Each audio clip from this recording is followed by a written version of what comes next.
ಒಬ್ಬ ಸುದೀನ್ ಅನ್ನೋವಂಥ ಒಬ್ಬ ವ್ಯಕ್ತಿ ಕೇರಳ ಮೂಲದವನು ಬೆಳಗಾವಿ ಜಿಲ್ಲೆ ಸೇರಿದಂತೆ ಭಾಳಷ್ಟು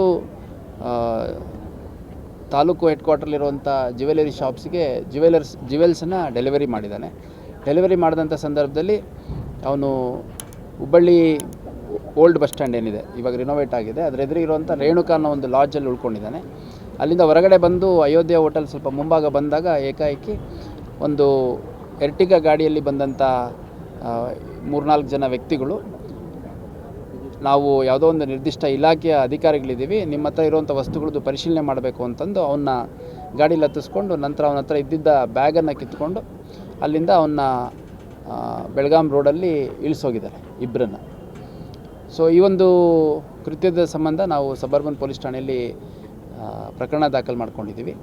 ಅವರು ಘಟನೆ ನಡೆದ ತಕ್ಷಣ ಕಂಪ್ಲೇಂಟ್ ಕೊಟ್ಟಿಲ್ಲ. ಅವರು ಸಂಬಂಧಪಟ್ಟವ್ರ ಹತ್ರ ಎಲ್ಲ ಚರ್ಚೆ ಮಾಡಿ ಅವ್ರ ಓನರ್ಗಳು ಯಾರಿದ್ದಾರೆ ಅವ್ರಗಳ ಜೊತೆ ಎಲ್ಲ ಚರ್ಚೆ ಮಾಡಿ 2-3 ದಿನ ಆದಮೇಲೆ ಕಂಪ್ಲೇಂಟ್ ಕೊಟ್ಟಿದ್ದಾರೆ. ಅಷ್ಟಾಗಿಯೂ ಕೂಡ ನಮ್ಮ 3 ಪ್ರತ್ಯೇಕ ತಂಡಗಳು ಆರೋಪಿಗಳನ್ನು ಹುಡುಕುವಂಥ ಕೆಲಸ ಮಾಡ್ತಾಯಿದ್ದಾರೆ.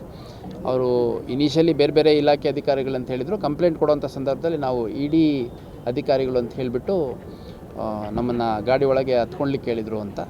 ಹಾಗಾಗಿ ಪ್ರಕರಣ ತಗೊಂಡು ನಾವು ಅತ್ಯಂತ ಗಂಭೀರವಾಗಿ ಭೇದಿಸುವಂಥ ಪ್ರಯತ್ನ ಮಾಡ್ತಾಯಿದ್ದೀವಿ. ಆದಷ್ಟು ಬೇಗ ಪ್ರಕರಣವನ್ನು ಪತ್ತೆ ಮಾಡ್ತೀವಿ.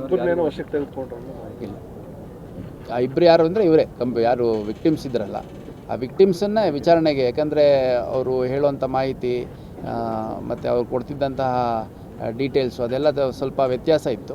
ಹಾಗಾಗಿ ಅದನ್ನೆಲ್ಲ ಕನ್ಫರ್ಮೇಷನ್ ಮಾಡಲಿಕ್ಕೆ ಅವ್ರನ್ನೂ ಕೂಡ ವಿಚಾರಣೆಗೆ ಒಳಪಡಿಸಿದ್ದೀವಿ. ಯಾಕಂದರೆ ಈ ಥರ ಪ್ರಕರಣಗಳಲ್ಲಿ ಎಷ್ಟೋ ಸರಿ ಸುಳ್ಳು ಪ್ರಕರಣ ಕೊಡುವಂಥದ್ದು ಮತ್ತು ಅವ್ರುಗಳೇ ಇನ್ವಾಲ್ವ್ ಆಗಿರುವಂಥದ್ದು, ಆ ಥರದ್ದೆಲ್ಲ ಸಾಧ್ಯತೆ ಇದೆ. ಸೊ ಇದರಲ್ಲಿ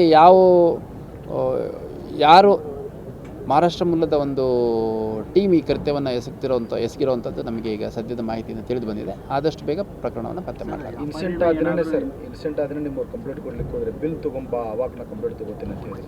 ಇಲ್ಲ, ಈಗ ಇನ್ಸಿಡೆಂಟ್ ಆದ ದಿನ ಅವರು ಠಾಣೆಗೆ ಬಂದು ಮಾಹಿತಿ ನೀಡಿದ ತಕ್ಷಣ ನಮ್ಮವರು ಕಾರ್ಯಪ್ರವೃತ್ತರಾಗಿ CCTV ಸೇರಿದಂತೆ ವಾಹನ ಯಾವ ಡೈರೆಕ್ಷನ್ಲಿ ಹೋಗಿದೆ ಅದನ್ನೆಲ್ಲ ಪತ್ತೆ ಮಾಡುವಂಥದ್ದು ಮಾಡಿದ್ದಾರೆ.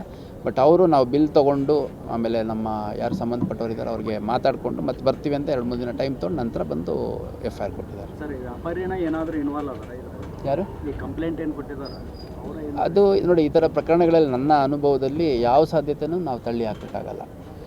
ಈ ಹಿಂದೆ ಒಂದು ಪ್ರಕರಣ ದಾಖಲಾಗಿತ್ತು ನಮ್ಮ ಹುಬ್ಳಿ ಟೌನಲ್ಲಿ. ಆಗ ಡ್ರೈವರು ಮತ್ತು ಡ್ರೈವರ್ ಜೊತೆ ಇಬ್ಬರು ಬಂದಿದ್ದರು, ಅದರಲ್ಲಿ ಒಬ್ಬ ಇನ್ವಾಲ್ವ್ ಆಗಿದ್ದ. ಸೊ ನಾನು ಭಾಳಷ್ಟು ಈ ಥರ ಪ್ರಕರಣಗಳು ನೋಡಿದಂಥ ಸಂದರ್ಭದಲ್ಲಿ, ಯಾಕಂದರೆ ಸ್ಪೆಸಿಫಿಕ್ಕಾಗಿ ಇಷ್ಟು ಹಣ ಅಥವಾ ಬಂಗಾರ ಇಟ್ಕೊಂಡು ಮೂವ್ಮೆಂಟ್ ಆಗ್ತಿರುವಂಥದ್ದು ಇಂಟರ್ನಲ್ ಇನ್ಫಾರ್ಮೇಷನ್ ಇಲ್ದಲೇ ಹೊರಗಡೆ ಹೋಗಲ್ಲ. ಹಾಗಾಗಿ ಯಾವ ಸಾಧ್ಯತೆಯೂ ತಳ್ಳಿ ಹಾಕೋಕ್ಕಾಗಲ್ಲ. ನಾವು ಆರೋಪಿಗಳೆಲ್ಲ ಸಿಕ್ಕ ಮೇಲೆ ಯಾರು ಈ ಕೃತ್ಯ ಮಾಡಿದ್ದಾರೆ ಅನ್ನೋಂಥದ್ದು ಪತ್ತೆ ಮಾಡಲಿಕ್ಕೆ ಹೇಳಲಿಕ್ಕೆ ಸಾಧ್ಯ ಆಗುತ್ತೆ.